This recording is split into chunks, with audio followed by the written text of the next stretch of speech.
드디어 대한민국도 시작합니다. 우리 군의 20년 수건 사업이자 미래 전쟁의 흐름을 바꿀 극초음속 미사일 실험이 바로 올해 실시될 예정입니다. 현재 극초음속 미사일 개발에 성공한 국가는 공식적으로 러시아와 중국밖에 없는데요. 그러나 러시아는 기술적 완성 단계가 아님이 실전에서 증명됐고 중국은 발사 장면밖에 보여준 것이 없습니다. 사실 미사일 강국 대한민국의 잠재력을 높게 평가한 것은 해외 언론이 먼저였습니다. 80년 역사의 미국 민간연구소이자 최초의 싱크탱크로 불린 랜드 연구소는 현재까지 극초음속 미사일 개발에 성공한 나라는 지구상에서 대한민국과 러시아뿐이다라고 결론짓고 있습니다. 실제로 국방과학연구소는 이미 작년 한국형 극초음속 미사일 하이코 시제품 제작을 마치고 곧 시험 발사를 앞두고 있는데요. 그래서 준비했습니다. 오늘은 설계 기술 검증이 끝나는 대로 전력화 양산에 돌입할 대한민국 극초음속 미사일의 현주소와 경쟁국의 개발 현황을 자세히 알아보겠습니다.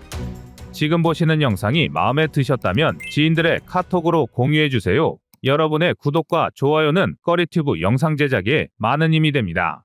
현재 러시아군은 우크라이나 전역에 킨잘과 지르콘 같은 극초음속 미사일을 이용해 대규모 공습을 벌이고 있습니다. 물론 전술의 뜻 기술적으로 완성된 단계가 아니기에 킨잘이 우크라이나의 패트리어트 지대공 미사일에 요격되었다는 뉴스도 심심치 않게 접하곤 했는데요. 그러나 러시아가 극초음속 미사일을 포기하지 못하는 이유는 이 미사일이 차세대 꿈의 신무기로 불리는 만큼 이론상 기존 미사일 방어 체계로는 요격할 수 없기 때문입니다. 지르콘 미사일의 경우 음속의 9배, 마학으로 날아 600에서 1500km 떨어진 목표물을 타격할 수 있으며 러시아군은 이를 지난 수년 동안 시험 발사해왔고 지난해 1월 군함과 잠수함 등에 실전 배치한 것으로 알려져 있습니다. 이 때문에 한때 극초음속 미사일을 포기한 것으로 알려졌던 미국도 폐기됐던 사업을 다시 추진하고 있습니다. 그리고 비교적 최근인 현지 시각 3월 19일 극초음속 무기 시험을 성공적으로 마쳤다고 발표했죠. 로이터 통신에 따르면 미 공군은 성명을 통해 괌 앤더슨 기지에서 극초음속 미사일인 공중발사 신속 대응 무기 에로우를 B-52 폭격기에 장착, 테스트 진행을 했다고 전했는데요. 성공 여부만 밝혔을 뿐 자세한 미사일의 사양이나 속도 등은 공개하지 않았습니다. 에로우는 미 방산업체 로키드 마틴이 주축이 돼 개발한 극초음속 미사일로 B-52와 같은 전략 폭격기나 전투기에서 발사된 뒤 항로를 변경하면서 음속의 20배 속도로 활강의 목표물을 타격할 수 있는 무기입니다. 이날 공개된 에로우의 탄두 부분에는 노란 띠가 둘려 있었는데요. 이는 미사일이 훈련용 개체가 아닌 실제 탄두라는 뜻입니다. 이에 따라 그동안 미국이 극초음속 미사일 개발 사업을 포기한 것은 일종의 연막작전일 가능성이 크다는 의견이 제기되고 있는데요. 이와 관련 미국의 군사 전문지인 에어포스 앤 스페이스포스 매거진은 이미 비밀리에 테스트가 실시됐을 수 있다라고 보도한 적도 있습니다. 미 공군은 해당 사실에 대해선 함구하고 있지만 작년 3월 시험 발사가 실패로 돌아간 뒤 완성도를 높이는 데 절치부심해왔다고 합니다. 또한 테스트가 진행된 장소가 괌이란 점을 두고 무수한 예측이 나오고 있는데요. 그동안 극초음속 미사일 테스트를 진행하던 캘리포니아가 아닌 괌을 선택한 이유는 다분히 중국을 의식했기 때문입니다. 괌에서 중국 베이징까지는 약 4,000km, 제급이 없이 15,000km를 날 수 있는 전략 폭격기인 B-52H라면 중국 폭격이라는 임무를 완수하고 귀환하기에 충분한 거리인데요. 미국의 군사 전문 웹사이트인 워존에 따르면 에로우를 장착한 B-52의 테스트 임무 중엔 중국의 공격 범위 최대 4,000km 근방까지 날아가 발사 버튼을 누르는 것도 포함됐을 것이다라고 보도하기도 했습니다. 미 군사 전문가들이 미 공군 에로우의 서태평양 배치에 주목하는 또 다른 이유는 앞서 말했듯 작년 3월 미 공군이 이 무기의 개발을 중단한다고 발표했기 때문입니다. 그동안 미국의 극초음속 무기 기술은 대한민국을 포함 중국이나 러시아에 뒤지는 것으로 분석되었습니다. 그래서 미 UK 공군은 각각의 목적에 맞는 극초음속 무기 개발에 주력했고 그렇게 해서 태어난 것이 미 공군의 극초음속 무기인 AGM-183A였습니다. 전략 폭격기 등에 탑재돼 중고도에서 발사되는 로켓 AGM-183A는 자체 장착된 부스터를 이용 상층 대기권에 진입, 이후 분리된 탄두가 타겟을 향해 활강하면서 마하 20까지 가속되는데요. 이 속도에서 나오는 파괴력만으로 웬만한 지하 벙커는 박살이 나서 굳이 탄두에 폭발물을 장착할 필요도 없었습니다. 당시 도널드 트럼프 미국 대통령은 에로우를 두고 미국의 마하 17에 비해 러시아나 중국의 마오는 우습다라고 말할 정도로 대단한 자신감을 내비쳤는데요. 그러나 2023년까지 에로우를 실전에 배치하겠다는 포부와 달리 테스트 결과는 목표 수준에 도달하지 못했고 미 공군 다른 종류의 극초음속 무기인 HACM을 개발하는 것으로 방향을 선회하기에 이르렀습니다. 그러나 HACM의 속도는 마하 7로 다른 극초음속 미사일과 비교하면 상대적으로 느렸는데요. 마하 10의 속도를 자랑하는 러시아의 킨자리, 우크라이나군의 패트리어트에 요격되는 마당에 HACM이 미국의 눈높이를 충족시키긴 어려웠습니다. 실제로 우크라이나 전장에서 격추된 킨잘만 벌써 25기 이상으로 보고되고 있는데요. 그러나 마하 17 내외 초속 6.8km로 가변할강하는 에로우인 AGM-183A가 실전 배치된다면 이야기는 전혀 달라집니다. 어떤 방공 시스템으로도 요격이 어려워 태평양과 대만, 한반도에서 중국의 도발을 가장 효과적으로 억제하는 무기가 될 것은 자명한 사실입니다. 이 탓에 미 공군은 작년 봄에 에로우 프로그램의 실패를 보고하는 동시에 개발 철회를 발표했지만 에로우에 대한 테스트를 계속해온 것입니다. 이미 올해 미국의 국방 예산에 에로우 연구개발비 1억 5천만 달러, 하나 2천억 원 이상이 할당되어 있다고 하는데요. 문제는 ICBM 못지않은 군사 전략적 가치가 있다는 극초음속 미사일 개발 사업에 중국은 물론 북한까지 뛰어들었습니다. 현재 가장 진보된 미사일 원천 기술은 물론 막강한 운용 능력까지 보유한 러시아의 기술 자산이 북한으로 흘러들어간 정황이 여러 곳에서 포착되고 있는데요. 지난달 14일 북한은 고체 연료를 사용한 극초음속 중장거리 탄도미사일 시험 발사에 성공, 평양부터 서울까지 1분 요격의 시대를 열었다고 공표했습니다. 그리고 3월 19일엔 극초음속 미사일용 다단계 고체 연료 엔진 지상 분출 시험까지 진행했죠. 북한은 이미 지난해 11월 IRBM용 분출 시험에 고체 연료 엔진을 장착한 미사일의 테스트 비행까지 마친 바가 있습니다. 그리고 앞선 시험 결과를 바탕으로 엔진 지상 시험까지 거듭 추진한 것으로 보입니다. 특히 북한은 자신들이 발사한 미사일이 곧 최대 속도 마하 10에 도달할 것이며 이는 한국의 미사일 요격망을 회피해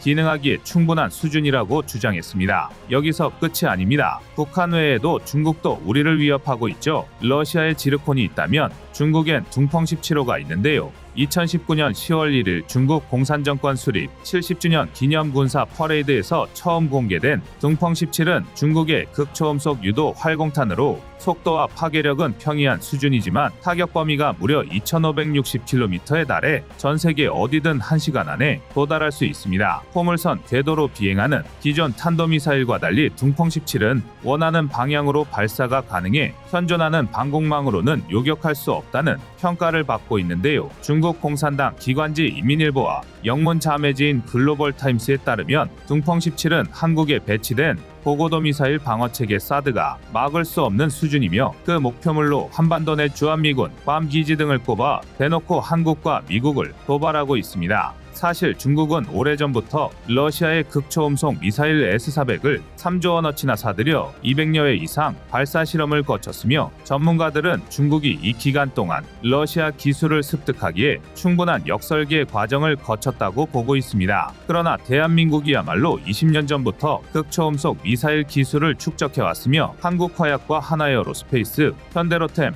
다남시스템즈, 하이스트 등이 연구개발에 참여할 만큼 기반이 될 반도체와 화약, 유도체 분야에서 가장 앞서 있는 국가입니다. 현재 대한민국이 개발 중인 극초음속 미사일의 나로호 위성의 기술이 상당 부분 녹아있다는 것이 방산 관계자의 증언인데요. 이미 국방과학연구소 ADD는 작년 시속 6100km 이상의 속력을 내는 미사일 하이코어 시제품 제작을 마쳤으며 현재 시험 발사를 준비 중입니다. 극초음속 미사일이 전력화에 성공한다면 서울에서 평양까지 그야말로 일본 폭격 시대를 열게 되는데요. 지킬 것이 많은 대한민국으로선 공격만큼 중요한 것이 방어입니다. 북한의 극초음속 미사일 위협이 현실화한 만큼 이를 탐지 요격하는 한국형 미사일 다층 방어 체계의 완성이 시급해졌습니다. 이를 위해 우리 군은 당초 2030년 완성을 목표로 했던 중장거리 요격무기 전력화 완료 시기를 2028년까지로 앞당길 방침이며 여기에 한국형 아이언도 및 장사정포 요격체계 개발 전력화도 이 기간에 완료할 예정입니다. 현재 대한민국은 예정된 장사정포 요격체계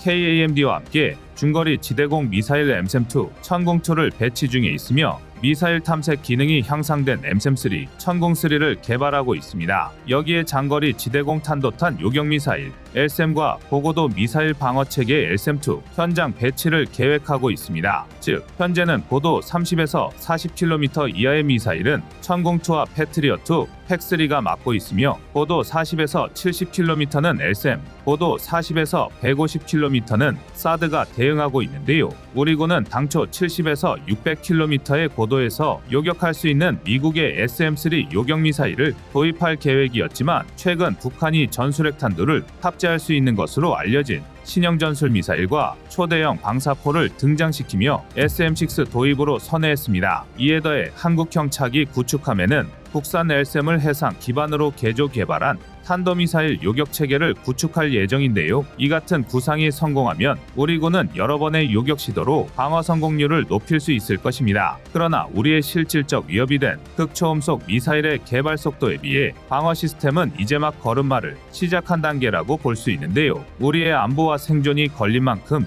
극초음속 미사일 개발뿐만 아니라 방어 체계 구축에도 만전을 기해야 할 것입니다. 지금 유튜브로 돈을 버는 사람은 따로 있습니다. 나만의 지식을 통해 새로운 수익을 얻는 것도 구독자 10만 명을 얻는 것도 이제는 어렵지 않게 됐습니다. 이제 꺼리튜브가 여러분들에게 유튜브로 돈을 벌 수 있는 방법을 알려드립니다. 꺼리튜브만의 실전 노하우로 유튜브에서 성공하고 싶다면 지금 바로 인터넷 서점에서 국내 상위 0.1% 유튜브 40억 창출 꺼리튜브 성공 노하우를 구매하시면 그 방법이 보일 것입니다. 여러분의 구독과 좋아요가 꺼리튜브 운영에 많은 힘이 됩니다. 현지 시간 2월 13일 오전 우크라이나 수도 키이우엔 러시아군이 발사한 미사일이 떨어졌는데요. 이 공격으로 민간인 최소 5명이 사망하고 50여 명이 부상을 입었습니다. 그러나 피해 내용보다 충격적인 것은 이 미사일의 실체입니다. 이번에 러시아군이 사용한 극초음속 미사일 지르코는 음속이 9배, 마하고로 날아 600에서 1500km 떨어진 목표물을 타격할 수 있는 러시아의 최첨단 극초음속 순항 미사일입니다. 러시아군은 수년 동안 지르콘을 시험 발사해 왔으며 지난해 1월 군함과 잠수함 등에 실전 배치한 것으로 알려져 있는데요. 이 미사일이 차세대 꿈의 신무기로 불리는 이유는 기존 미사일 방어 체계로는 요격이 불가능하다는 미사일 속도 마하오를 까마득히 넘어서고 있기 때문입니다. 더구나 우리가 경계해야 할 점은 이 기술이 그대로 북한과 중국으로 넘어가고 있다는 것인데요. 지난달 14일 북한은 고체 연료를 사용한 극초음속 중장거리 탄도미사일 시험 발사에 성공, 평양부터 서울까지 일본 요격의 시대를 열었다고 대대적으로 선전했습니다. 북한은 특히 자신들이 발사한 미사일이 최대 속도 마하 10에 달하는 극초음속 미사일이라면서 한국의 미사일 요격망을 회피해 기능할 수 있다고 주장했습니다. 그리고 우리를 위협하는 것은 북한만이 아닙니다. 러시아에 지르콘이 있다면 중국엔 둥펑 17호가 있는데요. 둥펑 17은 중국의 극초음속 유도 활공탄으로 2019년 10월 1일 중국 공산정권 수립 70주년 기념 군사 퍼레이드에서 처음 공개되었습니다. 중국 당국의 발표대로라면 둥펑 17호는 속도와 파괴력은 극초음속 미사일로는 평이한 수준이지만 2560km의 타격 범위를 갖기 때문에 전 세계 어디든 1시간 안에 타격이 가능합니다. 둥펑 17 역시 포물선 궤도로 비행하는 기존 탄도미사일과 달리 원하는 방향대로 쏠 수 있어 현존하는 방공망으로는 요격할 수 없다고 평가받고 있습니다. 중국 공산당 기관지 인민일보와 영문 자매지인 글로벌타임스에 따르면 둥펑 17은 한국에 배치된 고고도 미사일 방어 체계 사드가 막을 수 없는 수준이며 둥펑 17의 목표물은 주일미군, 주한미군, 괌기지 등을 꼽아 대놓고 한국과 미국에 도발하기까지 했습니다. 그러나 사실 미국 랜드 연구소가 인정한 극초음속 미사일 강국은 러시아와 한국이 유일합니다. 그리고 이러한 평가는 군사 전문지 포린폴리시에서도 이어지고 있는데요. 러시아가 8,000km 떨어진 목표물을 타격 가능한 미사일을 보유한 것처럼 한국 역시 누리호 ICBM이 8,700km 비행에 성공했다며 전 세계가 한국의 군사력을 너무 낮게 평가하고 있다고 보도했습니다. 맞습니다. 현재 비공식적이긴 하지만 극초음속 미사일 개발에 성공한 나라는 한국을 제외한 러시아뿐이며 극초음속 미사일 방어 체계를 만들고 있는 나라는 미국과 일본, 이스라엘 그리고 한국입니다. 군사 전문지 텔레그래프는 이를 좀 더 직설적으로 설명하고 있는데요. 극초음속 미사일의 발사 지점과 목표 명중 장면까지 다 보여준 것은 러시아와 한국뿐이며 미국과 중국은 발사 장면만 보여줬을 뿐이라고 실제 성능에 의문점을 표했습니다. 더구나 미사일에 들어가는 정밀 부품과 반도체, 고순도 텅스텐 합금을 모두 생산할 수 있는 나라는 한국이 유일하다는 평가를 하고 있습니다. 즉 실제적으로 가장 강력한 극초음속 미사일 실력자는 대한민국이란 뜻인데요. 그러나 극초음속 미사일을 방어하는 측면에서 본다면 아직 어려움이 많습니다. 무엇보다 가장 직면한 문제는 우리가 보유한 창만큼 적국의 극초음속 미사일을 막아줄 방패를 갖고 있냐는 것인데요. 현재 대한민국은 장사정포 요격체계 KAMD와 함께 중거리 지대공 미사일 엠셈2, 천궁2를 배치 중에 있으며 미사일 탐색 기능이 향상된 엠셈3, 천궁3를 개발하고 있습니다. 여기에 장거리 지대공 탄도탄 요격 미사일 LSAM과 고고도 미사일 방어 체계 LSAM-2 현장 배치를 계획하고 있습니다. 즉 현재는 고도 30에서 40km 이하의 미사일은 천궁2와 패트리어트, 팩3가 맡고 있으며 고도 40에서 70km는 LSAM, 고도 40에서 150km는 사드가 대응하고 있는데 여기에 극초음속 미사일을 요격하기 위해 추가적인 방공망 대응 시스템이 필요, 이를 개발하고 있다는 것인데요. 일각에서는 극초음속 미사일의 개발 속도에 비해 이를 요격하는 시스템 개발이 늦은 것이 아니냐는 우려의 목소리가 나오고 있습니다. 그러나 이는 대한민국의 문제만이 아닌 전 세계 모든 국가의 공통된 고민거리라 할 수 있습니다. 한국의 미래방공 요격체계에 대해 좀 더 자세히 알아보면 한국형 사드2라 불리는 LSAM-2가 고고도에서 극초음속 미사일을 1차 요격하는 임무를 맡게 되는데 요격 범위는 최대 150km로 최대 속도 마하 10의 미사일을 잡는 것을 목표로 하고 있습니다. 그리고 LSAM-2가 요격에 실패할 경우 천궁3가 낮은 고도에서 2차 요격에 들어가는데요. 천궁3의 경우 천궁2 대비 종말 측추력기의 성능이 개량되며 미사일의 탐색기도 더욱 뛰어난 성능을 가진 차세대 탐색기로 교체되었을 뿐만 아니라 앞 조종날개 일명 카나드를 삭제하여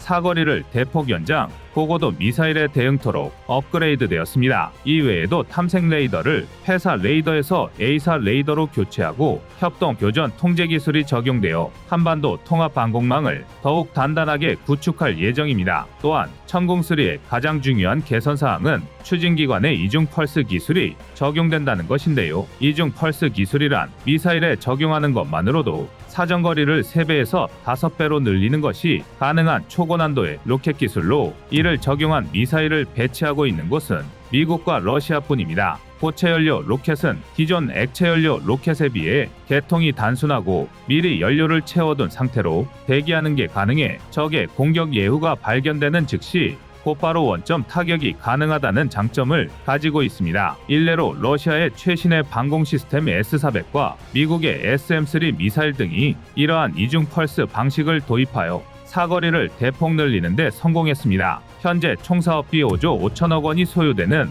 LSAM-2와 천궁3의 개발에는 LIGNX1과 하나, 그리고 국방과학연구소가 참여 중이며 체계는 LIGNX1 요격용 미사일과 탐지 레이더는 하나그룹이 맡은 것으로 알려져 있습니다. 하지만 요격체보다 더 중요한 것은 빠른 탐지와 추적을 위한 조기경보 시스템이라 할 수 있는데요. 서방 국가들 역시 미사일 발사 징후를 사전에 포착하는 위성을 함께 개발하고 있습니다. 그리고 미국은 현행 미사일 방어 체계로는 대응이 어려운 극초음속 미사일을 추적할 수 있는 인공위성을 처음 우주에 배치했습니다. 미국 국방부는 지난 15일 미사일 방어청과 우주개발청이 전날 플로리다주 케이프 커네버럴 우주군 기지에서 6개의 저궤도 위성을 스페이스X의 팰컨9 로켓에 실어 발사했다고 밝혔습니다. 이들 6개의 위성 중 2개가 극초음속 및 탄도미사일 추적용 우주 센서 HBTSS-C 제품인데요. HBTSS는 음속보다 5배 이상 빠른 데다 저고도에서 발사, 예측이 어려운 경로로 비행하는 극초음속 미사일을 탐지하기 위해 개발되었으며 수백 개의 위성을 이용 촘촘한 미사일 감시망을 형성하는 PWSA 체계까지 추진하고 있습니다. 이날 HBTSS 시제품과 함께 발사된 4개의 위성 역시 PWSA 체계의 일부분으로 추정되고 있는데요. 현재 미국의 미사일 추적용 위성은 대부분 정지궤도 고도 약 35,000km에 배치됐는데 이번처럼 저궤도 고도 약 1,900km의 위성을 두면 덜 복잡한 센서를 사용하면서도 넓은 지역을 감시할 수 있다는 장점이 있습니다. 키스 콜린스 MDA 청장은 이번 발사는 우리가 미사일 경보, 추적과 방어에서 새로운 단계에 접어드는 중추적인 시점에서 이뤄졌다라며 HBTSS 위성은 적국을 앞서가려는 우리의 노력에서 필수적인 진전이다라고 말했습니다. 미국의 HBTSS 즉 탄도 추적 우주 센서가 있다면 유럽엔 우주 기반 전장 감시를 통한 적시 경고 및 요격 프로그램을 진행, 트위스터를 진행하고 있습니다. 미국과 유럽은 극초음속 미사일의 추적 범위를 전 세계로 확장하기 위해 수십 개의 위성으로 구성된 증가한 우주 센서군을 추구하고 있는데요. 미국 군사 전문 매체 C4ISR-넷에 따르면 미 국방성이 추구하는 우주 센서군은 우주개발국의 추적층 위성군이 극초음속 미사일을 탐지하면 각 위성이 이를 추적하고 극초음속 미사일이 시야를 벗어날 경우 다음 위성의 추적 기능을 이관하는 방식으로 지상의 요격 시스템이 극초음속 미사일의 표적 데이터를 제공받음으로써 이를 무력화하려는 계획입니다. 대한민국 역시 한국항공우주산업카이와 하나시스템이 2030년까지 군 정찰위성 40기를 우주로 띄울 계획인데요. 미국이나 유럽의 위성 경보 시스템이 이제 막 걸음마를 시작한 단계라는 점에서 외부의 전문가들은 대한민국의 극초음속 미사일 방어 체계의 발전 가능성을 높게 평가하고 있습니다. 러시아군의 실전 사용을 시작으로 극초음속 미사일은